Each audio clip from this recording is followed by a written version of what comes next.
I'm scared of her. Why is she like this?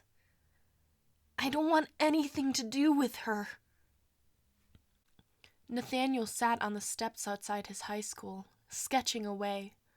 He had just gotten a new set of .38 drawing pens, and he was testing them out in the afternoon Parisian sun. He glanced up at his model, unaware that she was being drawn without consent, to get a better look at the way her hair sprouted out of the hair tie. It was her signature look, and Nathaniel could draw it from memory, but any reason to look at her was good enough. Chloe Bourgeois was a sight to see, after all. She's just another mean girl. There's no reason to pick her to draw. She's just posed so conveniently right now. I'd be a fool to not take advantage of her, Nathaniel thought. He had never had a good relationship with Chloe. In fact, he was scared of her. But his eyes always seemed to follow her around, as though they were rebelling against his decision to have nothing to do with her. "What you got there?" he heard a voice from behind him say. Sabrina! Nathaniel exclaimed, taken off guard and scraping his pen across the page in surprise. It's nothing. He slammed his sketchbook shut and stood up, walking away as quickly as possible without making a scene. Of all the people to see what he was drawing, it had to be Chloe's go-to girl? He messed up. He messed up big time. It was like he was asking Chloe to tease him about it tomorrow. He had calmed down a bit by the time he reached the apartment he and his dad lived in. He ran upstairs and tossed his backpack on his bed, flopping down beside it to stare at the ceiling for a few minutes. He took out his phone ever so slowly and opened his Instagram, flipping through photos of his idol's doodles and images of his schoolmates' pastimes. He froze when he came to Chloe's latest post. It was a candid photo of her looking back at whoever had the phone as she laughed, white teeth flashing and hair bouncing down the street their school was on. Her hair was down, which was unusual, and it struck his heart. This sucks, he thought, flopping over on his bed. Why am I attracted to her? But as he looked at the photo of her with the sunlight perfectly framing her face, he couldn't help it. He reached for his sketchbook and watercolor pencils and went to work. An hour later, his father had left a tray of food on his desk, a common ritual they had established whenever Nathaniel was in the zone, and the meal had gone cold. Finally, he sighed, stretched, and looked at his artwork. It was beautiful, just like she was. But should he post it to Instagram? Nobody who knew him in real life followed his Instagram account. He used a fake name and, surprisingly, had a small following of people who liked his art. It'd be okay to post his drawing of Chloe, right? What was the worst that could happen? With that mindset, he scanned the photo into his computer, transferred it to his phone, and posted it on his feed. What's the worst that could happen? A few dozen likes? Sighing, the schoolboy retreated to his bed and closed his eyes, ready for the comfort of sleep to sweep him into a world better than the one he lived in. The next morning began like any other. His father tapped on his door, collected the untouched food tray from his desk, and gently kissed Nathaniel's forehead to wake him. He instinctively grabbed his phone as he rubbed the sleep out of his eyes and flipped upright, pressing his bare feet to the cold hardwood floor that sent shivers up his spine and forced him awake. For whatever reason, he didn't check his phone as he waddled to the bathroom. He took a short, cold shower and ate breakfast without the distraction of social media, choosing instead to talk to his dad about a homework assignment due that night. It wasn't until he felt his phone buzz as he was walking up the steps to school that he realized what had happened. He had over 99 notifications on his Instagram account, and he wasn't quite sure why until he saw that it was from the drawing of Chloe. It got over 500 likes overnight, twice as many as he usually got within the first 24 hours of posting his latest creation. But why? What caused it to go viral? He started scrolling through the comments. The usual, "Love it," and "another fantastic piece" that he always appreciated and looked forward to were there. But then he saw the one comment that made his blood freeze. As he read it, he heard an all too familiar voice call out from behind him. "Hey, Nathaniel, I think you should give up on trying to get into art school and be a professional stalker instead." Nathaniel didn't know how to respond to Kim's remark. Instead, he stood, frozen, looking at the comments.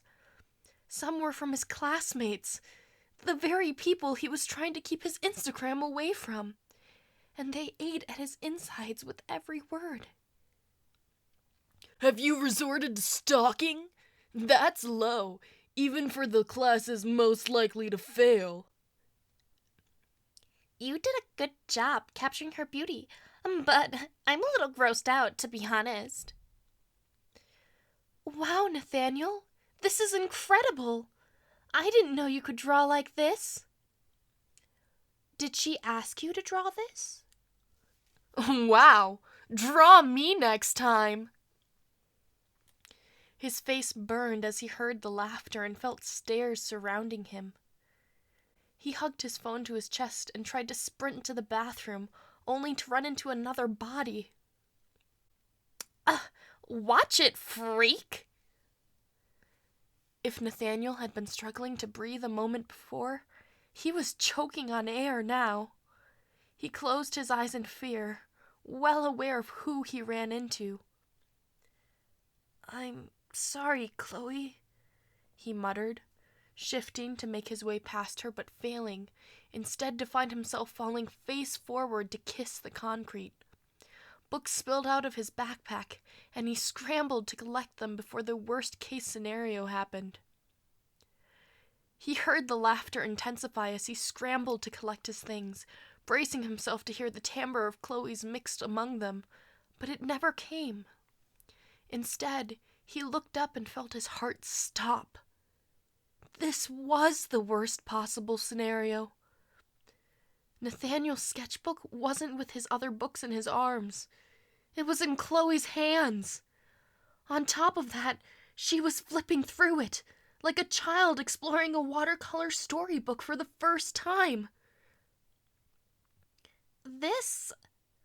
she began, looking down at him as he tried to stand up in hopes of taking the renegade sketches away from her. That pad probably had a half-dozen drawings of her in the first 20 pages alone. He frantically reached out, teetering on unbalanced legs, hoping to take the proof of his unconventional feelings away from her when he felt himself trip again.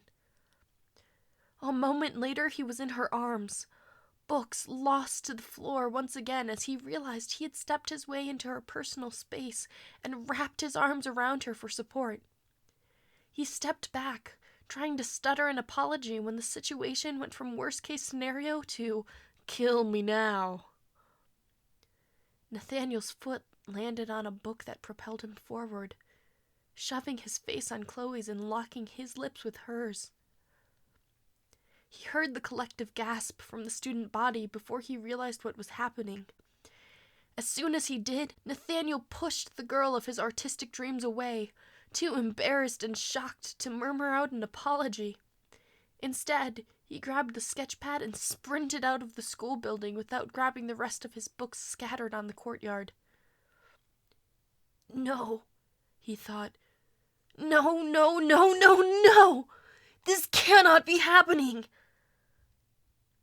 But it was. And it had. Nathaniel, despite the numerous scenarios he had imagined of kissing Chloe Bourgeois, hadn't seen this coming and wasn't ready to respond. Then again, most teenagers don't think about the awkwardness that comes after the first kiss, although this certainly wasn't the typical first kiss scenario. His dad had already left for work by the time he made it back to the apartment, and he was grateful for it. He didn't want to deal with trying to come up with an excuse as to why he wasn't at school. Nathaniel replayed what happened as his adrenaline died down a dozen times, closing his eyes and taking a moment, although he knew that he shouldn't, to remember what it felt like to have her lips on his. "So, that's a kiss," he murmured, tracing his lower lip with his thumb. It wasn't a quality one, of course, but now that he had a moment to take it all in, his heart was beating wildly from the excitement instead of the embarrassment. But it was just a kiss that never should have happened. In reality, Chloe probably didn't think of it that way. It was just a kiss. He should forget about it once the bullying dies down. He never had a chance with her anyway. It was just a kiss. It was just a kiss. Thank you so much for listening. Chapter 2 will be coming out shortly. In the meantime, you can check out these other videos for more fanfiction. I'll catch you next time.